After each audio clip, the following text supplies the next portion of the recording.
If there was one physical subject, one material subject that we should focus on, in my opinion, it is very clear that the head of the snake is the financial system. We can argue till the end of time about who runs the world. Is it the Jesuits? Is it the reptilians? Is it the Illuminati? Is it the Freemasons? We can go on and on and on and on about this. But I don't think it is reasonable to even begin arguing about the mechanism that is used to exert this control. The mechanism is finance. The whole point of finance is to indebt, otherwise to enslave. What is a mortgage? I mean, what does that stand for? It's a death grip.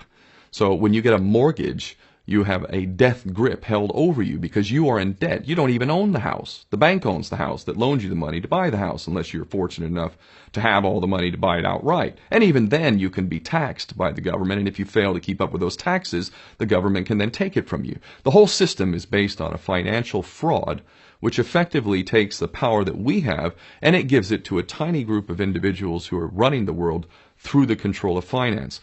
With the infinite supply of money that we have allowed them to take, they have literally an infinite supply of money, and with that money, and from their psychopathic point of view, they have bought everything and everyone who can be bought.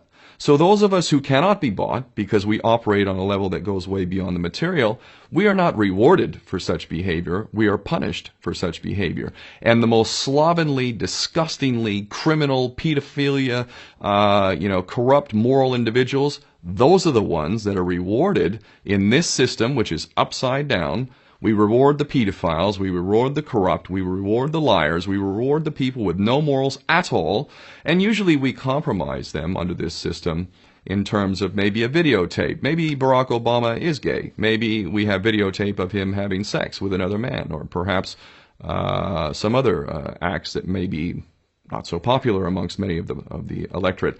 Or maybe we have videos of political leaders having sex with little boys or little girls. If I was in charge of the world and I was a psychopath and completely drunk on my own power, you can bet damn sure that's what I would do.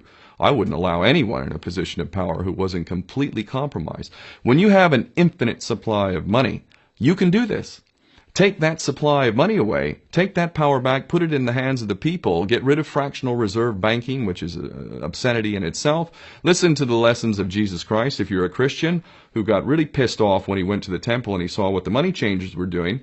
Let's take back control of the issuance of money, and not just on a national level. I'm happy to see in Denmark that you have your own currency, you don't have the euro, but on every country's level, they should be issuing their own currency in a transparent, non-usury based way in which it really, truly benefits the people. And in that way, we can literally free ourselves of the banking debt which is drowning us all, and we can stop scrambling for the crumbs from the table of these filthy rich psychopaths and live in a state of abundance just by changing this one thing. And I'm not just talking about abundance for Western nations who have an artificially inflated value with their currencies. We all in the West are guilty of having that reward while the rest of the world is sucking on it. Every nation in the world can use a sensible financial policy to liberate themselves, to have world-class education, infrastructure, everything that a healthy society would require can be had in the worst, most corrupt African country, in any part of the world. We can all have that if we simply change that one thing. John F. Kennedy did that about 6 months before he was taken out. He issued United States notes as opposed to Federal Reserve notes. I can assure you the powers that be knew the power of that act, and they took him right out.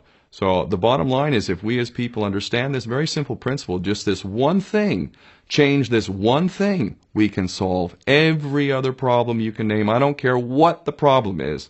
I can bring it back to the financial system and an infinite supply of money for a bunch of psychopaths who are running the world, as opposed to an abundant supply of money for all of us. So in that sense, I'm very optimistic.